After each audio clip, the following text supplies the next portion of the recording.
Everyone, আমি প্রিয়া। আমার নতুন চ্যানেলে আর নতুন একটা ভিডিওতে তোমাদের অনেক অনেক স্বাগত। আজকে আমি এসেছি তোমাদের সাথে পরিচিত হতে। চলো দেরি না করে তাহলে পরিচয়টা করেই ফেলা যাক। আমি প্রিয়া, হাওড়ার বাগনান থেকে কথা বলছি। আমি টোটালি গৃহবধূ।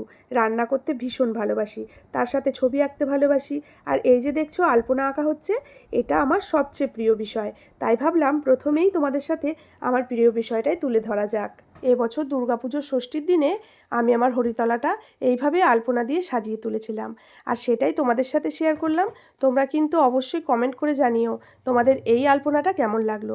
আর শুধু আজকে নয়, আমি প্রতিনিয়তই এই চ্যানেলের মাধ্যমে আমার ভালো লাগার বিষয় যেমন আঁকা, রান্না করা সব কিছুই ছোট ছোট ব্লগের মাধ্যমে তুলে ধরবো। তোমরা তোমাদের মূল্যবান মতামত জানাবে, যাতে আমি সুন্দর সুন্দর ভিডিও তোমাদেরকে উপহার দিতে পারি। কথা বলতে বলতে মোটামুটি আমার আলপনা শেষের দিকে চলে এসেছে। তো ফাইনালি এই দেখো কমপ্লিট হয়ে গেছে আমার আজকের আলপনা দেওয়া। তো মোটামুটি আলো জ্বেলেও সাজিয়ে দিয়েছি। তোমাদের কেমন লাগলো জানাতে ভুলো না কিন্তু। আর অবশ্যই চ্যানেলটা সাবস্ক্রাইব করে আমার পাশে থেকো। দেখা হবে খুব শিগগিরই।